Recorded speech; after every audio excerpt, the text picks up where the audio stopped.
Now, you mentioned tests, and we have SAT. Not everybody's great at the SAT. Correct. But if you're military, you have ASVAB. Correct. You have a test to help place you in the military. To be an electrician, they have to go to the union. They have to take a basic math test. Well, I was actually just talking to my plumbing and heating fella that I use, and he has a guy that's worked for him for years, and he's on his second attempt at his licensure test, so that he, instead of being the plumber help or the apprentice, he can be the primary business owner, the primary plumber.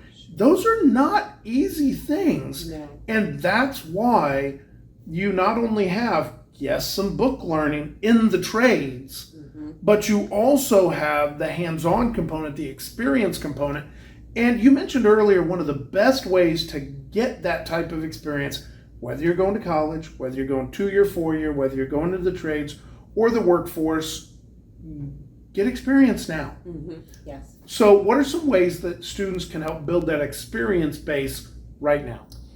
One of the things I highly recommend is that at some point you try to job shadow at a few places of employment that you think you might be interested in. Now, the one thing I say about that is that's very difficult to do if you're looking at healthcare. Because of the HIPAA laws, a lot of places will not allow you in there to job shadow. But if, let's say, you're kind of thinking, maybe I'd like to be an electrician someday, or I want to be a teacher someday, either side of the spectrum, if you can get yourself there and job shadow, volunteer at those kinds of places where you can see what the job is really like, that's definitely going to help you, and it's going to look good on college applications.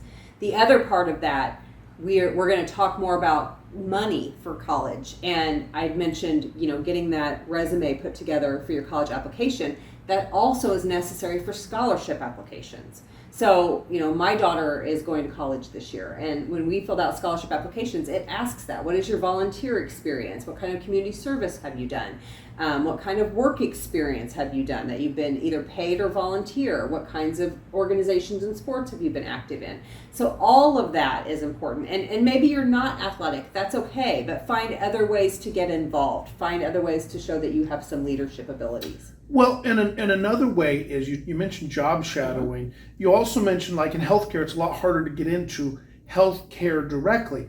But folks, there are a lot of jobs that are adjacent to a lot of these careers. Yes. For example, I know a couple fellas that are teachers now, but both of them worked in a plumbing shop. They didn't go out on the jobs.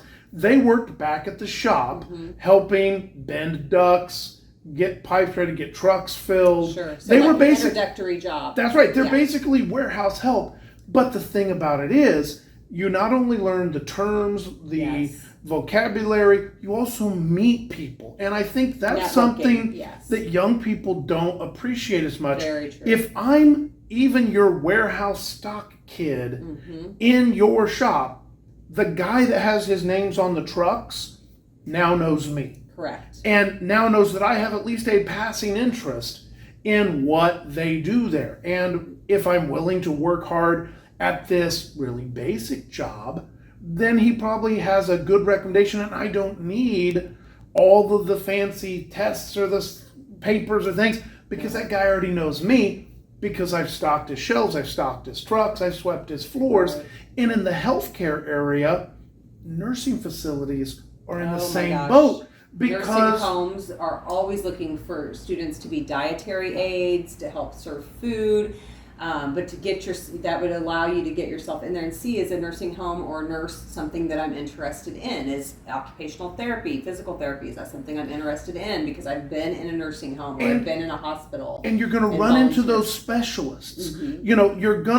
You may say, I don't really want to work with older people, or maybe I don't want to work with folks with either mental or physical challenges, because again, folks, nursing homes aren't just for older people. Yes. But what you're going to find is you're going to be put in touch with the dietitians that run the kitchens. You're going to be put in touch with, and you're going to get to know the physical therapists, the occupational therapists, who don't just work with that particular group or that age group. Most of the time, they're traveling specialists.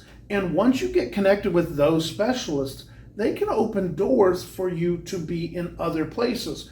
So again, it's not a glamorous job. Right. to be an aide in a kitchen for a retirement facility. Mm-hmm. It's not a glamorous job to be helping. I'm thinking about my husband. Yeah. They have an automotive repair business. They could hire you to sweep the floors, to stock the shelves, whatever. Right. And again, like you said, not glamorous, but then you would get an opportunity to see what it's like to work in that shop. Is that something you could see yourself doing eventually, and getting to know the people that work there? Well, and the reality is, and I think you can speak to this as an adult, I can speak to this adult, all of us who have had some of those jobs before long, whether it's the automotive goes, kid, get over here, I need help holding this thing, or whether it's the electrician go, I don't want to carry all this in at the job site, hop in the truck, or whether it's in the healthcare facility saying, come over here and help me lift this patient, move this.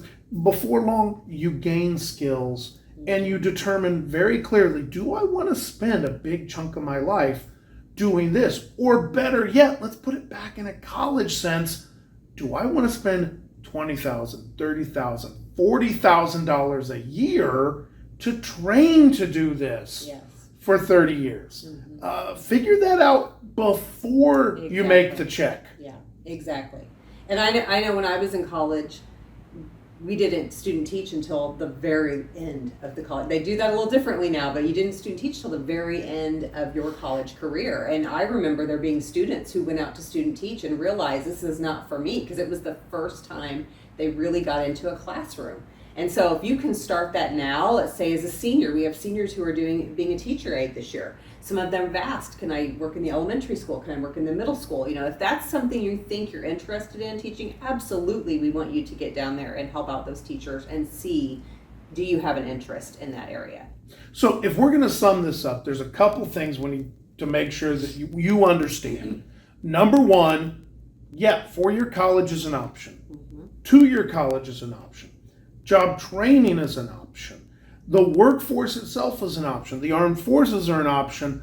But all of those things require you to make a start. Mm-hmm. Make that list of volunteer hours. Make that list of clubs. Make sure the grades, even though there may not be spectacular, make sure that you have the grades for whatever job you're going into, especially if it's your area of interest. Yes. Make sure the grades in that area of interest are good. Also, get out there, find a job, get paid to start building experience and to meet people. Correct. And I always tell students, you're not going to make a mistake as long as you're moving forward. The only mistake you make is when you stop growing and when you just decide I'm done. But as long as you're learning new skills, as long as you're out there, as long as you're moving forward in some way, you are gaining knowledge to help you understand what is really important to you and which path you really should be on. So don't be afraid to get out there and try something different. All right. Sounds good. Thank you very much, Ms. Billingsley. You're welcome.